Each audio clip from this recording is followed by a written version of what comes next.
You are listening to the Visualizing War and Peace podcast. In each episode, we look at how people have experienced, described, or imagined armed conflict in different periods and places, and we discuss the impact which representations of war and peace can have on us as individuals and societies.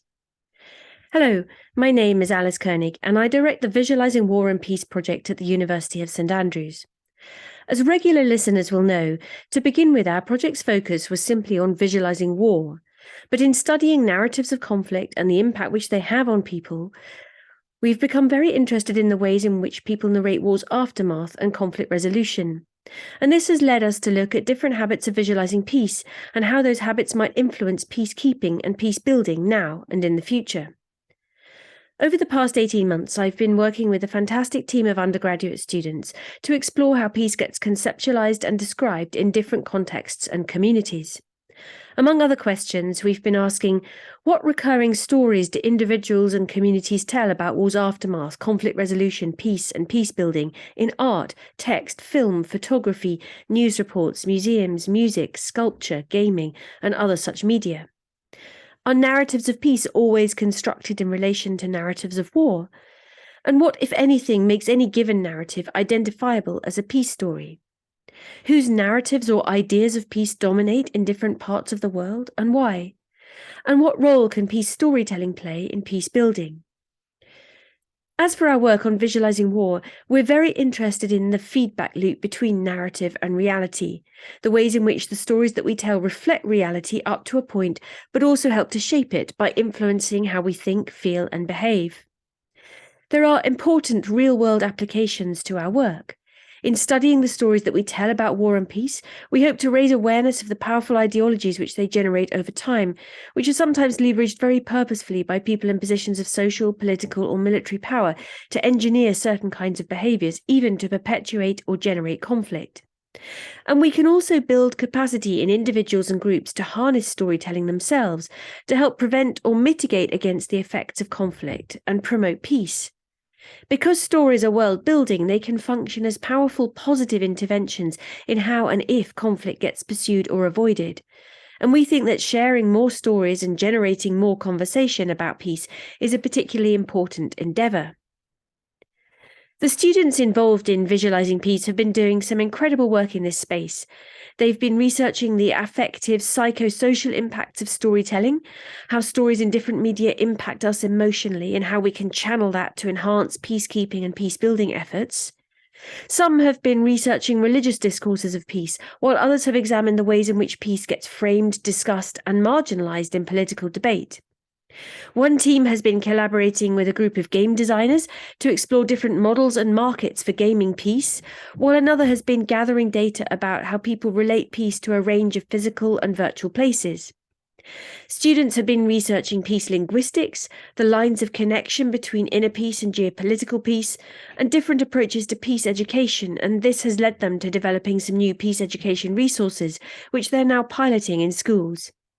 As a group, we've also developed a virtual museum of peace, and I want to tell you a bit about that in this podcast. You'll find the link to our museum in the podcast episode notes. I'll introduce it properly in a minute, but first I want to take you on a quick virtual tour through a real physical space, the ground floor of the British Museum in London. If you turn left from the main entrance in that museum, you'll find yourself in the galleries that house artifacts from ancient Greece and Rome and the ancient Near East. There are marble statues, remnants of temples and tombs, great sculptural reliefs, pieces of armour and weaponry, painted vases, and items of jewellery, among many other objects. Everywhere you look, from the carved stone panels that once adorned palaces in Nimrud and Nineveh, to Greek temple friezes, to domestic pots and pans, you can see spears bristling, swords drawn, archers flexing their bows, chariots driving into battle, and infantry and cavalry, men and mythical creatures locked in mortal combat. Some war dead are mourned, others are triumphed over.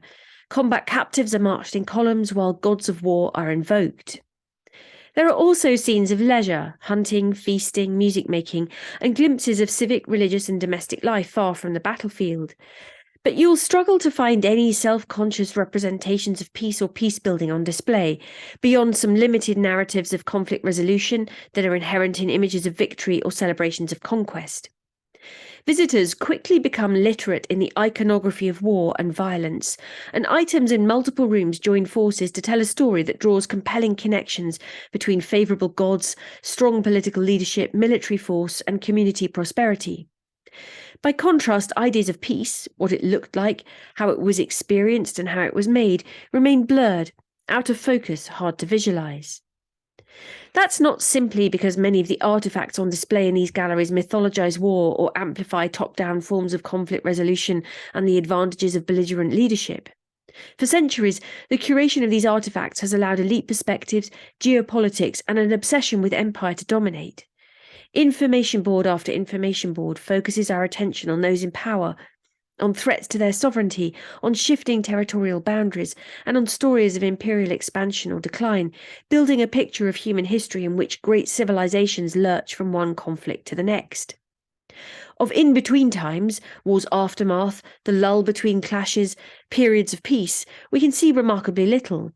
References to trade, agriculture, and artistic production tend to be framed in relation to war, as threatened by it or as byproducts of imperial expansion. And the work that individuals and communities did to navigate, avoid, or recover from the conflicts of their era is hardly touched upon. We cannot place all the blame on the artefacts themselves. Opportunities have been missed in the curation and communication process to raise questions about the habits of visualizing war which these objects promote, and to explore ancient experiences and discourses of peace. This is not a strange quirk either of antiquity or of this particular museum. In the 21st century, we're surrounded by images and narratives of war, but exposed to far fewer representations or discussions of peace. It's not the case that such representations do not exist, rather they're not framed or foregrounded in ways that impact our consciousness as much as narratives of war do. As John Gittings, among others, has observed, if you walk into the average high street bookshop, you will likely find a military history section, but no equivalent shelf space devoted to the politics of peace. While many bookshops stock both fact and fiction titles that reflect on different aspects of peace and peacemaking, from inner peace to international negotiations, they're usually dispersed across different sections and not easily visible, accessible, or promoted in the way that clusters of books on war are. A quick browse for films online will turn up hundreds under the popular category war film, a best-selling genre that constructs and deconstructs war in many different guises, making it feel close, familiar, known, while socializing us into viewing it for and as entertainment. By contrast, films that narrate post-conflict recovery, reconciliation, harmonious living, future aspirations, friendship across divides, and other such aspects of finding or making peace do not have a recognizable classification that unites or amplifies them. Scattered across comedy, period drama, action-adventure, fantasy, science fiction, and romance, they get us thinking about all sorts of phenomena, but they're rarely produced or marketed in ways that bring peace itself into focus. Peace art, peace photography, and peace journalism are more established endeavours. Even so, they do not have the same centuries-old traditions behind them as war art and war reporting, and they've not gained as much traction amongst commissioners or consumers. Why does this matter? One objection to setting up peace films as a meaningful category is that the range of works we might classify under that label is too nebulous, too difficult to determine. Arguably, however, one reason for this is that we do not have strong traditions of peace storytelling, which would help us to recognise peace when we see it and make us more peace literate. The more we discuss and explore a concept, the more opportunities we have to understand it, but the reverse is also true. The media that shape us individually and collectively rarely get us wrestling with peace as a concept.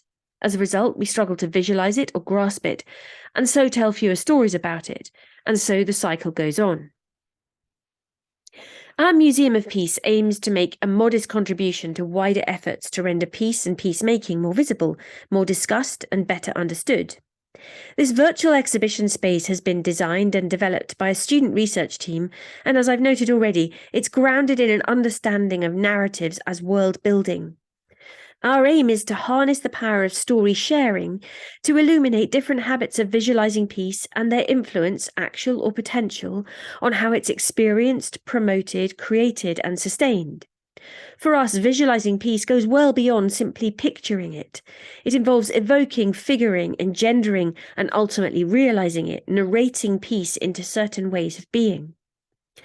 Our project is both disruptive of entrenched habits and generative of new or different ways of thinking about and working towards peace. By juxtaposing a myriad or kaleidoscope of different manifestations of peace, we aim to question, challenge, and stretch assumptions and interpretative frameworks. And we hope that our array of exhibits not only helps to make peace more visible and more broadly understood, but also more tangible and realisable in the everyday. As you'll see if you browse through our galleries, we've organised our contents into 8 different virtual rooms, which pose questions to the visitor about different aspects of peace and peace building. What distinguishes peacekeeping from peacemaking, for example? How do we visualise post-conflict recovery from physical rebuilding to inner healing? What role do campaigning and activism play in peace building? And what other ways have humans found to build and nurture peace in our homes, communities, and the wider world? What kinds of people do we associate with peace and peace building, and whose perspectives on peace tend to get marginalised? What challenges and opportunities does the digital age bring for peacekeeping? How might climate change affect the ways we understand and build peace? And what conversations do we need to have about peace in space as that domain becomes increasingly commercialised and weaponised? In each room, a wide range of entries connected with each topic helps the visitor to explore those big questions, but with tangible connections to our everyday lives. That's something we really try to bring out. And the sheer diversity of contents, from political theory to comedy to art to inner peace education to digital media, music, fashion and environmentalism, underlines the very many different ways in which peace can be understood, imagined, promoted and produced by both groups and individuals, including each one of us. As I said, the development of this virtual peace museum has been a collaborative endeavour, and we've really benefited from a diversity of backgrounds. The members of our student and staff team come from many countries, ethnic groups, religions, socioeconomic classes, and education systems.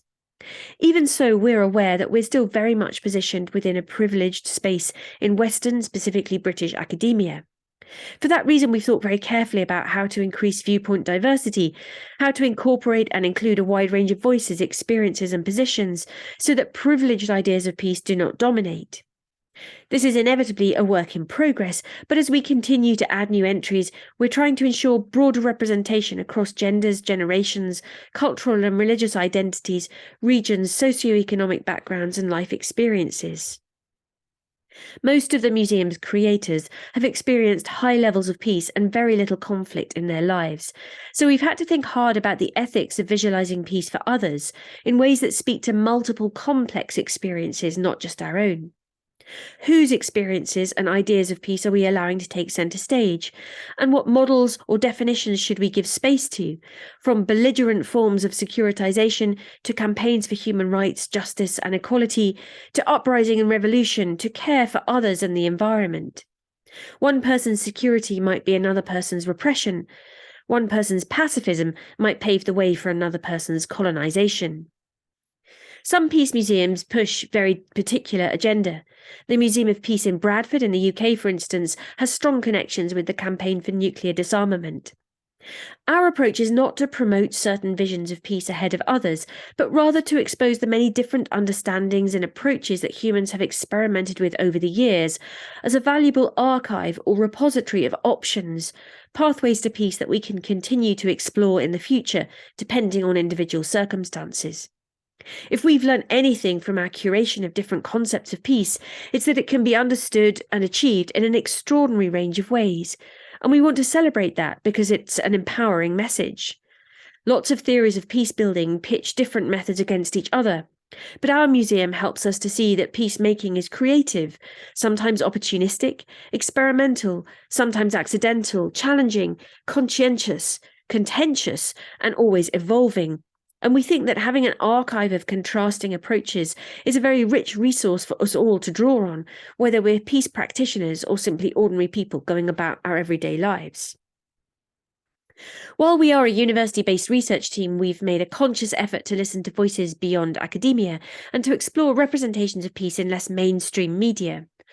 Our museum features graffiti, children's drawings, music, dance, online games, yogic practices, autoethnography, cyber activism, environmental movements, and fashion, alongside prayer, poetry, film, novels, history, political debate, and scholarship.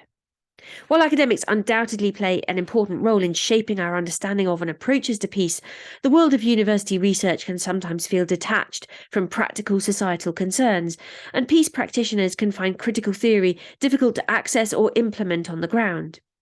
As I've noted, storytelling in popular media also plays an important role in shaping and cementing ideas of and attitudes to war and peace. For that reason, our museum brings lots of different voices into dialogue, bridging divides between scholars, peace practitioners, storytellers, and story consumers via an inclusive conversation space. Such a cross-cutting conversation space is very important because peace is conceived and made by all of us, not just by experts. While peace museums do exist around the globe, such as the International Peace Museum or the Kyoto Museum for World Peace, access to them is necessarily limited to those who either live in the area or have the means to travel. However large, their physical dimensions also set a limit to the volume, range, and kinds of material that can be on display. Our online platform not only democratizes access, enabling anyone with an internet connection to explore, but it also invites the visitor to become a co-curator with us by offering opportunities for feedback, new suggestions, and interaction. As you'll notice if you browse our exhibits, each entry ends with a set of questions designed to prompt reflection and elicit responses. Our "What do you think?" sections encourage visitors to see each entry as the start of a conversation with us, and each other too. We genuinely want to hear how other people and communities understand, imagine, and depict peace. Our digital platform not only supports themed virtual rooms, but also allows us to present our contents in a range of other configurations at the same time, not possible in a physical space. Each individual entry includes cross-references and hyperlinks to other items in different parts of the museum, prompting direct comparisons, and our tagging system generates fresh juxtapositions between items curated separately from each other each time you click on a new tag. Through this mix of specific cross-references and looser groupings, the mosaic becomes a genuine kaleidoscope with new contrasts and connections coming into focus each time you visit. Each contributor to our museum has added visualizations of peace based on their own areas of expertise and interest, from top-down to grassroots peace building, utopian to dystopian ideas, belligerent to pacifist models, geopolitical to personal conceptions, aftermath to futures thinking. Postgraduate Jenny Oberholzer, for instance, has included a Pentagon peace pal in the museum to get us thinking about how some objects and environments entwine military power and peace. As she writes, in the Pentagon gift shop, children and adults can cuddle up to peace while browsing militarized and militarizing merchandise.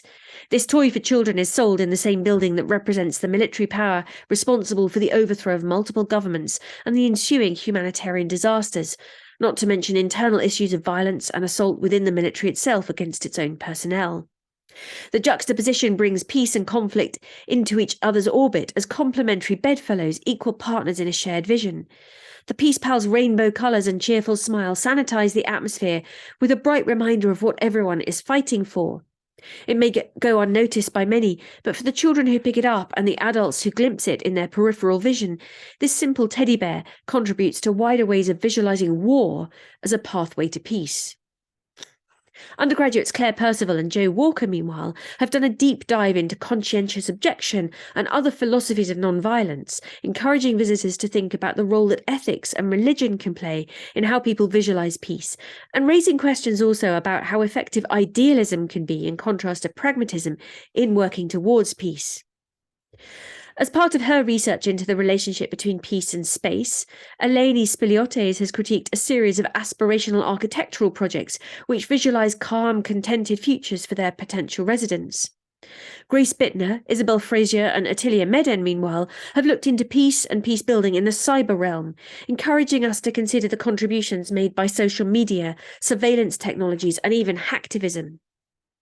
Personal creative projects, graphic design, pencil sketches, creative writing, and interpretative dance sit alongside analysis of other people's visualizations of post-conflict recovery and peacemaking.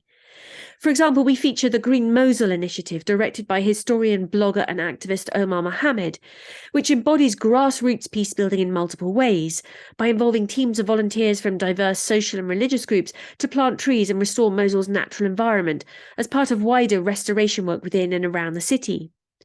And in another entry on Mosul, we discuss historian Emily Mayhew's wonderful vision of post-conflict healing and growth as the slow return of honey to the city, hope in a jar, a vision which prompts us to ask our museum visitors what other connections they can see between beehives, beekeeping, post-conflict recovery and peace building, and what other foodstuffs they might associate with peace.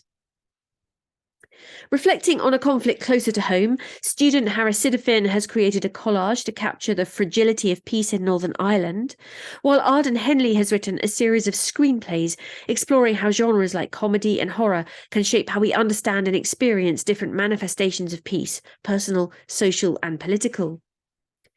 And inspired by a range of poems that reflect on the struggle to find peace after forced migration, Marios Diakourtis has contributed a series of black and white drawings, which capture some of his views on peace as a Greek Cypriot living in a place deeply marked by conflict and displacement. As he explains, Picasso used the freedom and abstraction of modernism to show the complexity, chaos and atrocities of war. But he thinks that peace can be just as complex and convoluted, so he chose to follow a similar style. His black and white colour scheme is designed to evoke but also challenge black and white conceptions of peace as simply the binary opposite of war. Indeed, he's packed symbolism into his drawings, which aim to show that experiences of peace and war can be synchronous. As he puts it, this is exactly how all the poets I've read visualise peace for refugees and forced migrants, as liminal figures that mediate between conflict and peace. Other items in our museum feature children's voices on peace. By the time we reach adulthood, we've often been socialised into very particular ways of thinking about peace. Living in the UK, for example, people grow up learning about and indeed celebrating Armistice Day, Victory in Europe Day, and other events and anniversaries connected with the end of the First and Second World Wars. Ideas of peace feature in the lyrics of popular music, and children read books and watch films such as The Lion, the Witch and the Wardrobe, Beauty and the Beast, Harry Potter or Lord of the Rings, stories which end happily with conflict resolution and calm after violence and disorder. Alongside coverage of contemporary conflicts, they may have seen footage of anti-war protests with an array of peace symbols from Picasso's iconic dove to the peace and love sign designed in the 1950s for the campaign for nuclear disarmament. And they may have heard calls for world peace or community harmony in religious contexts. But how do children themselves imagine, understand and describe peace? The smells, tastes and sounds which they mentioned in conversations with our researchers made it clear how strongly the children we interviewed connected peace with two things: home and happiness. Lollipops, fish food, ice cream, macaroni and pie, comfort food and treats. Hugs with their family were mentioned several times. They talked a little of peace as something quiet and contemplative.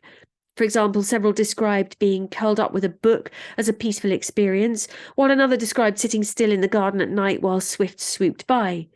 But they also chatted excitedly about trampoline time, doing front flips, going to theme parks and playing with friends as peaceful activities. For them, peace was almost synonymous with the ingredients that make up a happy, secure childhood. In a nutshell, peace is everyday fun. Between them, our diverse museum entries help us to rethink the connections we often make between peace and nature, peace and love, peace and justice, peace and women, and peace and security, among many other pairings. And they get us thinking about historic, religious and culturally specific conceptualizations of peace alongside modern secular, political and theoretical models. Student Thomas Frost, for example, gets us wrestling with the apocalyptic imagery in T.S. Eliot's poem Little Gidding, inviting us to think about versions of peace that involve acceptance of horror, loss and grief. While Margot de Sèze helps us conceptualize peacemaking as simple acts of love and friendship. And other visualizations in the museum remind us that everything from sustainable fashion to the fight for equal rights can contribute to collective efforts to build a more peaceful future. We have curated around 100 items so far, and the result is a smorgasbord of different concepts, intellectual framings and imaginaries, local, regional and transnational. Individually, all exhibits transcend the tropes, clichés and symbols traditionally associated with peace. And together, as they interact and temper each other, they challenge dominant concepts, dismantle long-standing frameworks, and push us to consider visualizations of peace and mechanisms of peace building that are often overlooked. The structure of the museum encourages visitors to explore open-mindedly, without a sense of trajectory or hierarchy, and we hope that each visit to the museum represents an ongoing process of critical discovery of possibly endless conceptualizations. Our entries are not to be taken didactically, they merely offer an opening to further interrogation and understanding. As I've said, we don't wish this project to be seen as the be-all and end-all of how one should or could visualise peace. Rather, it's a metaphorical call to lay down arms in a collaborative, open-ended exploration of prevailing habits and alternative ways of picturing, framing, evoking and engendering peace through many different lenses. So I hope you enjoyed that whirlwind tour of our virtual Museum of Peace. Please do visit it and tell us what you think, and we would love to hear your suggestions about other ideas or visions of peace which you think we could add to our collection. Our museum is evolving all the time as new entries are added, and we find it really energising to hear new perspectives. I've been asked a few times which is my favourite item in the museum, and it's an impossible question to answer because there are so many fascinating entries. But what I have enjoyed most of all is having my own understanding of peace and peace building challenged and stretched by other people's often unexpected visions of peace. Coming up on the podcast, we will have some visualising peace students sharing aspects of their recent work. Next week, for example, student Ottilia Meden will be interviewing Dr. Roxani Cristalli about practices of love, care and self-care in the wake of violence as important dimensions of peace building. So do listen out for that. And if you'd like to think and talk more about war and peace, please join the conversation by getting in touch with us. You can follow us on social media, just search for Visualising War or Visualising Peace, or contact us directly by emailing us at viswar@standrews.ac.uk. Our theme music was composed by Jonathan Young. The show was mixed by Zafir Gertin. Thank you very much for listening.